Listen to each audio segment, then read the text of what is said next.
a'malina may yahdihillahu fala mudhillalah wa ma yudlilhu fala hadiyalah.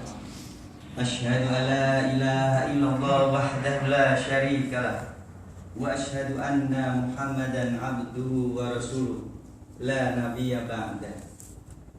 Puji syukur kehadirat Allah Subhanahu wa taala, hingga hari ini kita masih diberikan nikmat panjang usia, kesempatan untuk beribadah kepadanya, dan salah satunya bisa tolabul ilmi di majelis ini.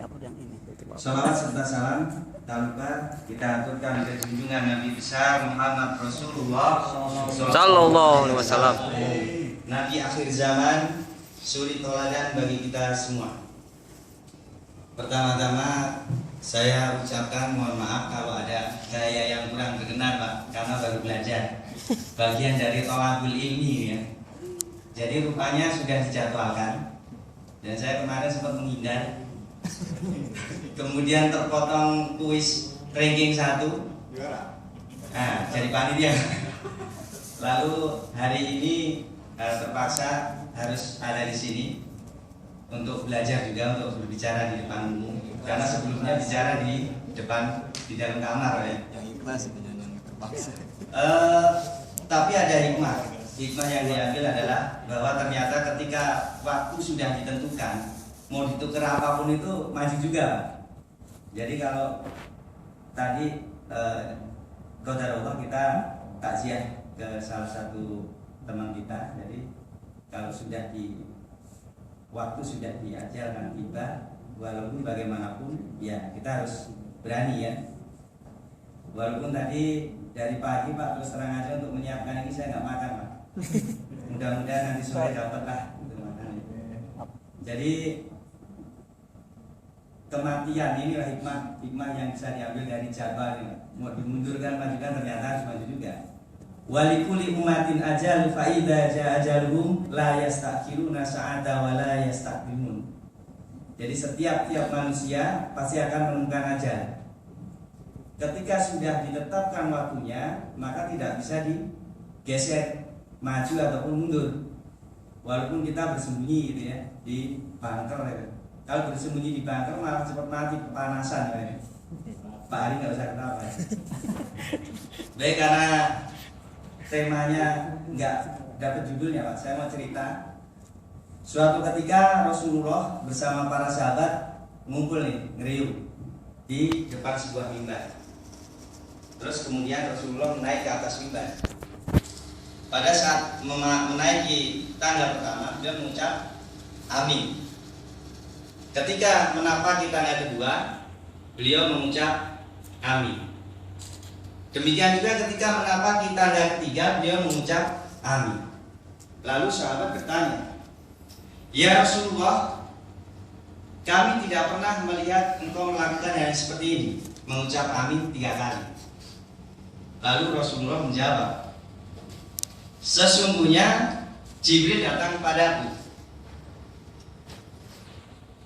Barang siapa yang telah datang kepadanya bulan Ramadan dan di dalamnya kita tidak bisa mendapatkan pengampunan di bulan itu, maka ia dimasukkan ke dalam api neraka dan Allah jauh darinya.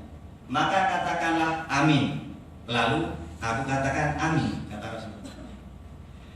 "Dan barang siapa yang mendapatkan kedua orang tuanya masih hidup atau salah satu dari keduanya masih hidup, sementara dia mampu untuk berbuat baik untuk kedua orang tuanya yang masih hidup tadi atau salah satu di antara keduanya, tetapi dia tidak melakukan perbuatan baik tersebut, maka akan dimasukkan ke dalam api neraka dan Allah sangat jauh darinya."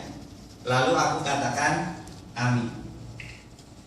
Dan yang ketiga, barang siapa yang dimana namaku disebut di depannya, kemudian dia tak memberikan sholawat kepadaku, maka Allah akan memasukkannya ke dalam api neraka dan Allah sangat jauh darinya. Maka katakanlah wahai Muhammad, amin. Maka aku katakan amin. Hadis riwayat Ibnu Hibban di dalam kitab Sahih. Jadi dari ketiga hal tersebut Yang pertama adalah di bulan Ramadan.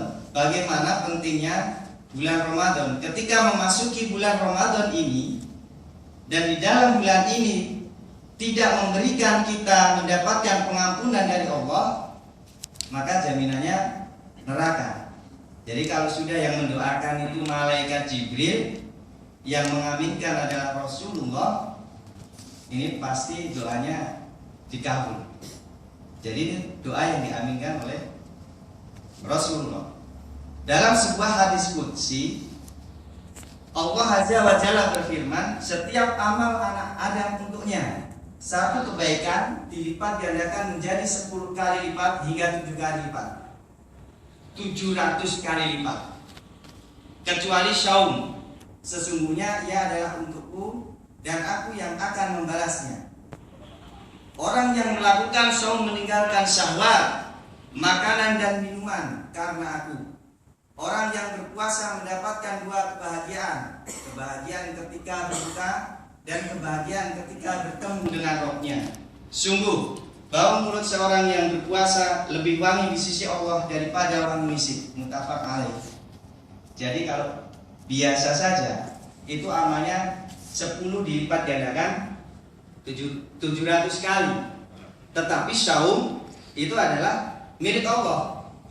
Maka Allah lah yang akan menggantinya. Karena di situ ada pahala sabar. Karena Allah juga berkata, sabar itu pahalanya adalah tidak terbatas. Jadi ketika kita di bulan Ramadan ini sabar dari pagi menahan dahaga, menahan lapar. Ada juga yang ngantuk kayak Pak Hari, Pak ya.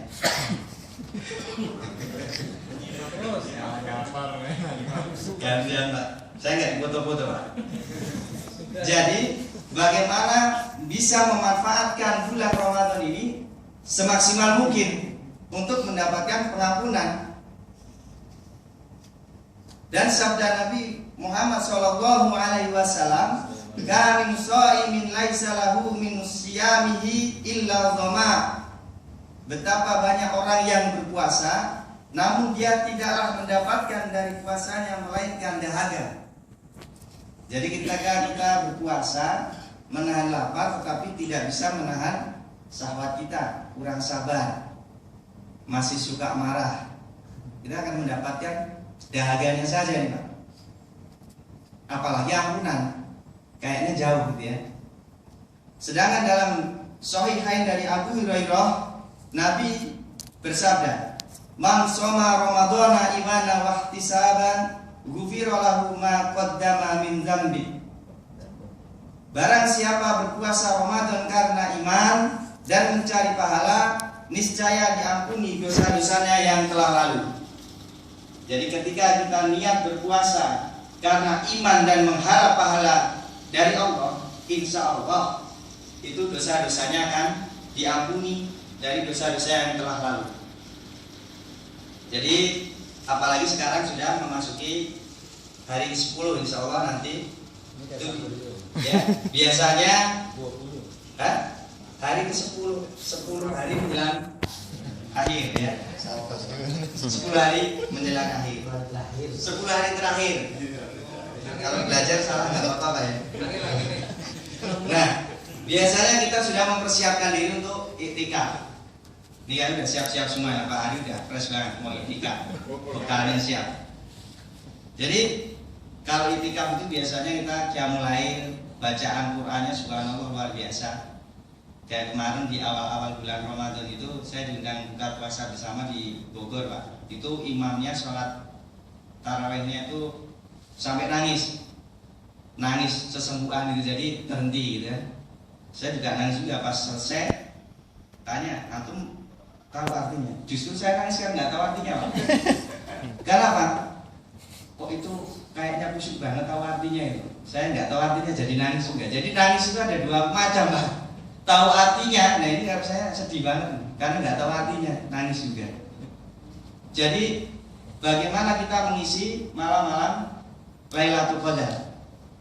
Inna anzalna fi Lailatul Qadar. Lailatul Qadar.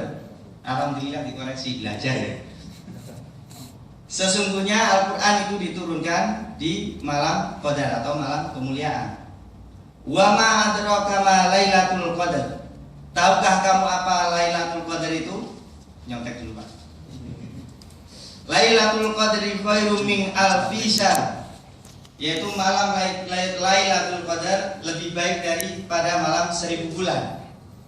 Jadi malam hari ini atau malam Lailatul Qadar yang kemungkinan besar itu jatuh di 10 hari terakhir bulan Ramadan, insya Allah itu merupakan malam yang lebih baik dari 1000 bulan. Tapi bukan artinya kita hanya puasa di 10 hari terakhir gitu kan. Jadi ini salah satu bagaimana nanti insya Allah kita akan mengisi hari-hari ini, dikuatkan kembali ibadahnya. Kalau Rasulullah di 10 malam terakhir mengencangkan ikat pinggang dan membangunkan istri-istrinya. Kalau saya yakin di sini membangunkan istrinya saja Pak. Itu pun juga berat gitu. Kalau Pak Hari istri-istri Pak ya. Nah, bagaimana bulan Ramadan ini kita mendapatkan ampunan, itu tujuannya. Lalu yang kedua, tentang bagaimana kita berbuat baik kepada kedua orang tua.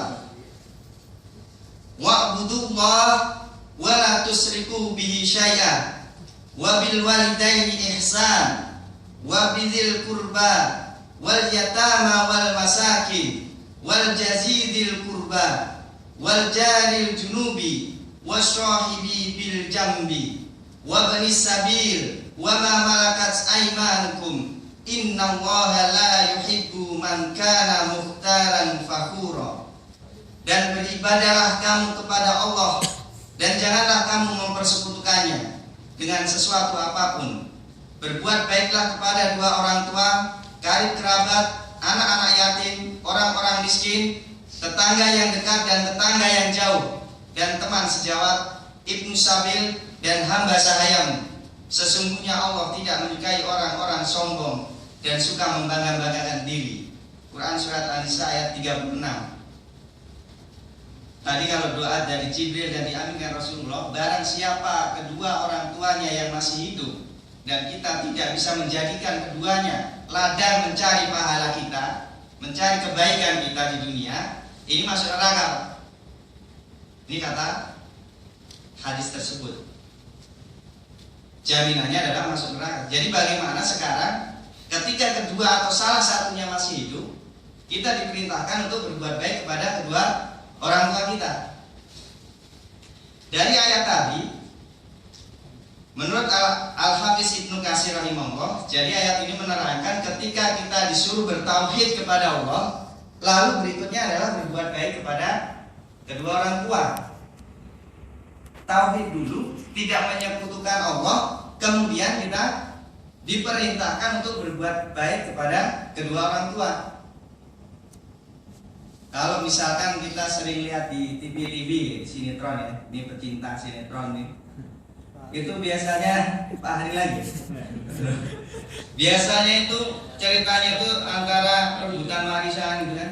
Bapak ibunya sakit, anak-anaknya berkumpul, ini rebutan siapa yang akan merawat orang tuanya. Oh kamu bukan, kamu saya lagi banyak urusan, anaknya sekolah dan sebagainya. Jadi iri-irian gitu ya. Saya yakin di sini bukan yang ada di sinetron, mungkin beberapa pemainnya mungkin. Tetapi inilah yang terjadi mungkin di kehidupan kita sehari-hari. Ketika mengetahui orang tua kita adalah ladang amal kita, ketika mereka membutuhkan bantuan kita, ini harusnya diutamakan. Kalau dalam syair, sebuah syair mungkin hadirin pernah dengar, hai manusia, hormati ibumu yang melahirkan dan membesarkanmu, darah dagingmu dari air susunya, jiwa ragamu dari kasih sayangnya. Ini syair Arab. Syair Arab bukan ya? Bukan. Jadi ini dari Bang Haji Romai Rama, dari album Nada dan Dakwah yang berjudul Keramat. Jadi rupanya Bang Haji itu sudah jauh ke depan gitu ya untuk menjual albumnya. Darah dagingmu dari air susunya. Bagaimana kita tidak menghormati ibu kita? luar biasa Bang Haji Rumaina. Jadi yang kedua ini adalah bagaimana kita berbuat baik kepada kedua orang tua kita. Kalau orang tua kita ketika kita masih kecil, ini bapak ibu ini biasa punya anak banyak. Kalau zaman dulu ya, 10 orang sakit semua dirawat sendiri Pak. Wah ini kalau kita sekarang ini kerawat satu orang tua, anaknya banyak, repot, nggak keopeni gitu kan. Nah ini bedanya kita dengan orang tua. Dan kita adalah calon orang tua. Ketika kita melihat anak kita, maka ini yang dirasakan, saya rasakan nih Pak. Jangan-jangan nanti saya datang ke rumah anak saya gimana ya? Dirawat nggak ya gitu? Karena ternyata kita saat ini alasannya adalah bekerja itu untuk anak gitu kan. Ulah kok anak ini beladus itu. Ngaca beladus ya apa ya? Nah, ini bagaimana caranya membuat anak kita nanti akan hormat kita dan berbuat baik kepada kita? Kuncinya adalah bagaimana saat ini kita berbuat baik kepada kedua orang tua. Dan yang ketiga, ini adalah sholawat kepada Rasulullah Muhammad Sallallahu Alaihi Wasallam. Barang siapa yang dimana namaku disebutkan di depannya, kemudian dia tak memberikan sholawat kepadaku, maka Allah akan memasukkannya ke dalam api neraka dan Allah sangat jauh darinya. Pak, jadi kalau disebutkan nama Muhammad itu sholawat wajib Pak. Saya baru tahu nih. Mana aja? Di depan komputer terus. Ini adalah merupakan salah satu refleksi kecintaan kita sebagai umatnya terhadap junjungan kita. Dalam Al-Quran surat Al-Ahzab Pak Arif bukan Al-Hasol ya. Ini Al-Ahzab ayat 56. Ini masih dendam nih. Inna Allaha wa malaikatahu yusholluna 'alan nabi. Ya ayyuhalladzina amanu shollu 'alaihi wa sallimu taslima. Sesungguhnya Allah dan malaikat-malaikatnya bersalawat untuk Nabi. Hai orang-orang yang beriman, bersolawatlah kamu untuk Nabi dan ucapkanlah salam penghormatan kepadanya. Jadi hadirin sekalian, rupanya Allah dan malaikat itu bersolawat untuk Nabi. Ketika Allah saja Sang Pencipta dan malaikat-malaikat yang disucikan bersolawat kepada Nabi, maka sudah sepatutnya dan sepantasnya lah kita juga bersolawat untuk Nabi. Ini bukti kecintaan kita sebagai umat Muslim, umat Muhammad Rasulullah Sallallahu Alaihi Wasallam, untuk selalu bersolawat kepada beliau. Rasulullah Sallallahu Alaihi Wasallam bersabda, barang siapa yang bersolawat kepadaku sekali, maka Allah akan bersolawat untuknya 10 kali. Jadi ketika kita bersolawat kepada Rasulullah sekali saja, maka Allah akan bersolawat kepada kita 10 kali. Jadi ini luar biasa sekali. Inilah ada 3 hal yang diaminkan Rasulullah dan didoakan oleh malaikat Jibril, dan mudah-mudahan ketiga hal ini bisa nantinya menambah amal ibadah kita.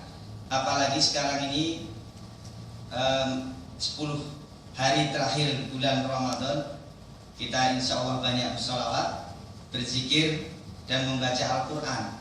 Dan tidak lupa juga tentunya kita selalu berbuat baik kepada kedua orang tua kita, di mana dijadikan ladang untuk meraih pahala sebesar-besarnya keberadaan orang tua kita. Walaupun mungkin ada yang tinggal bapaknya saja atau ibunya saja atau masih kedua-duanya. Memang orang tua ini kalau namanya sudah sepuh itu agak repot kan? Ini nggak mau, itu nggak mau gitu kan? Wah ini rewel gitu. Tapi ya itulah orang tua. Jadi saya punya nenek saya itu umurnya 78 tahun. Itu masih gagal. Sama Pak Ari gagal nenek saya. Itu masih gagah sekali. Dan tapi dia kalau ketemu saya itu nanyanya unik. Lele, kapan aku mati? Jadi jawabnya gimana? Jadi dia rupanya seangkatannya itu udah nggak ada, Pak. Sudah meninggal, tinggal nenek saya. Itu sedihnya luar biasa, kok saya kok nggak mati-mati. Padahal orang-orang itu minta didoakan panjang umur. Ini nenek saya paling, Pak. Jadi nanya terus itu. Kapan gitu? Mbah itu udah duluan, mbah itu duluan gitu. Dan saya curiga juga ini apa bener tua atau umurnya kan zaman dulu kan lain nggak tahu tahunnya berapa ya. Mbah ini tua beneran nggak? Oh iya. Dulu ada presiden nggak?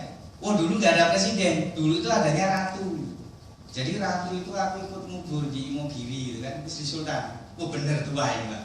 Jadi sah ini shocking banget ini tua itu. Oh presiden itu kan anyar baru itu. Jadi kita tahu. Jadi oh bener-bener tua ya. Nah jadi saya jadi mengambil hikmah juga di sini. Oh ternyata umur panjang itu nggak enak. Kehilangan cerita, Pak. Kalau musik itu udah ketinggalan zaman ya.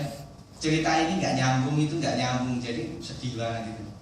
Dan mudah-mudahan sekelumit latihan dakwah ini yang diwajibkan oleh UKI bisa sedikit memberi pembelajaran buat khususnya pribadi saya sendiri dan mungkin yang turut mendengarkan. Kalau ada salah-salah kata dikoreksi Pak nanti Pak ya.